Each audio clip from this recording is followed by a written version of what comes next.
Halo semua, kali ini kita akan membahas satu masalah yang belakangan ini sedang hangat diperbincangkan banyak orang, khususnya para orang tua yang memiliki balita. Ya, stunting. Sebenarnya, apakah stunting itu? Menurut WHO, stunting adalah gangguan tumbuh kembang anak yang ditandai dengan tubuh pendek disebabkan kekurangan asupan gizi, terserang infeksi, maupun stimulasi yang tidak memadai. Sedangkan menurut UNICEF, stunting didefinisikan sebagai persentase anak-anak usia 0-59 bulan dengan tinggi badan di bawah -2, stunting berat dan sedang, dan -3, stunting kronis. Hal ini diukur dengan menggunakan standar pertumbuhan anak yang dikeluarkan oleh WHO. Bagaimana angka kejadian stunting di Indonesia? Prevalensi stunting di Indonesia berdasarkan hasil pemantauan status gizi pada tahun 2016 mencapai 27,5%. Padahal menurut WHO, masalah kesehatan masyarakat dapat dianggap kronis bila prevalensi stunting lebih dari 20%. Artinya, secara nasional masalah stunting di Indonesia tergolong kronis. Terlebih lagi di 14 provinsi yang prevalensinya melebihi angka nasional. Kemudian, dampak apa saja yang mungkin ditimbulkan oleh stunting? Stunting berpotensi memperlambat perkembangan otak, dengan dampak jangka panjang berupa keterbelakangan mental, rendahnya kemampuan belajar, dan resiko serangan penyakit kronis seperti diabetes, hipertensi, hingga obesitas. Lalu, faktor apa saja yang dapat meningkatkan resiko terjadinya stunting?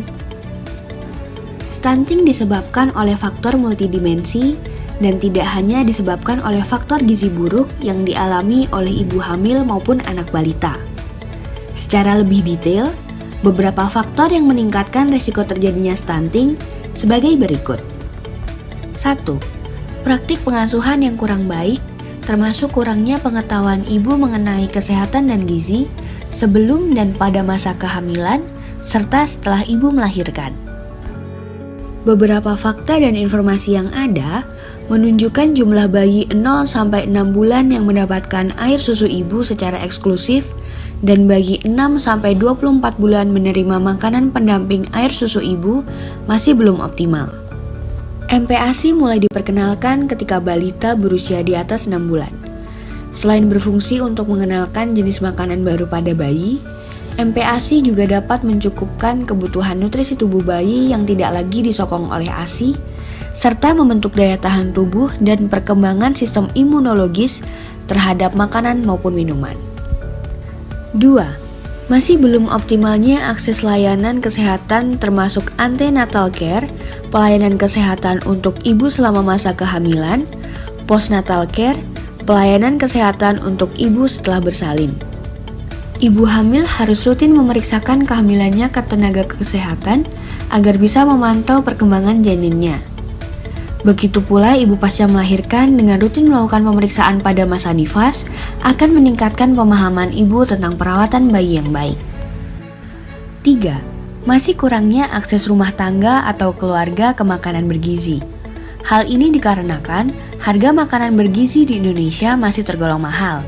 Menurut beberapa sumber, komoditas makanan di Jakarta lebih mahal dibandingkan di New Delhi, India. Harga buah dan sayuran di Indonesia lebih mahal daripada di Singapura. Terbatasnya akses ke makanan bergizi di Indonesia juga dicatat telah berkontribusi pada 1 dari 3 ibu hamil yang mengalami anemia. 4. Kurangnya akses air bersih dan sanitasi.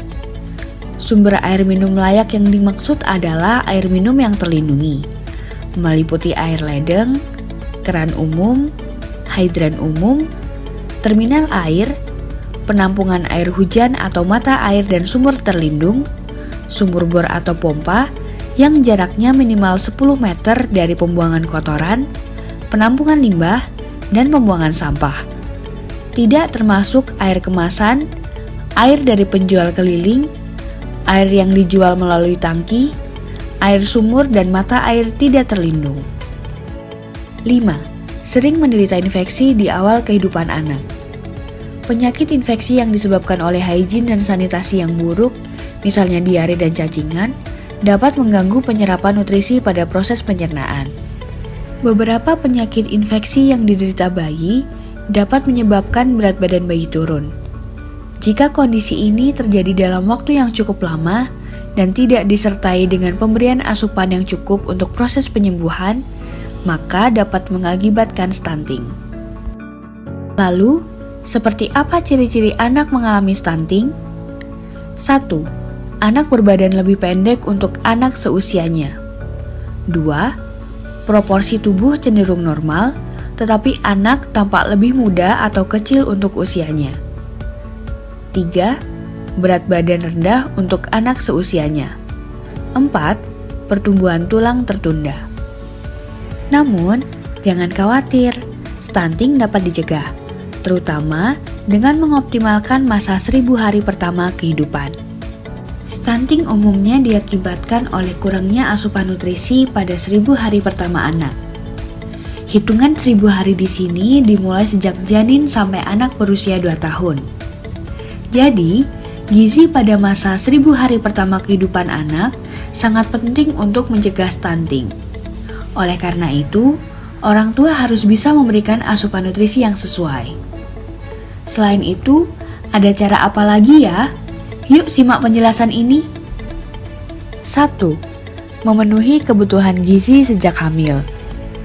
Tindakan yang relatif ampuh dilakukan untuk mencegah stunting pada anak adalah selalu memenuhi gizi sejak masa kehamilan. Ibu yang sedang mengandung disarankan selalu mengonsumsi makanan yang sehat dan bergizi maupun suplemen atas anjuran dokter.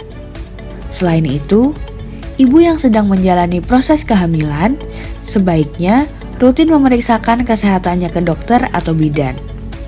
2. Berikan ASI eksklusif sampai bayi berusia 6 bulan. ASI ternyata berpotensi mengurangi peluang stunting pada anak berkat kandungan gizi mikro dan makro.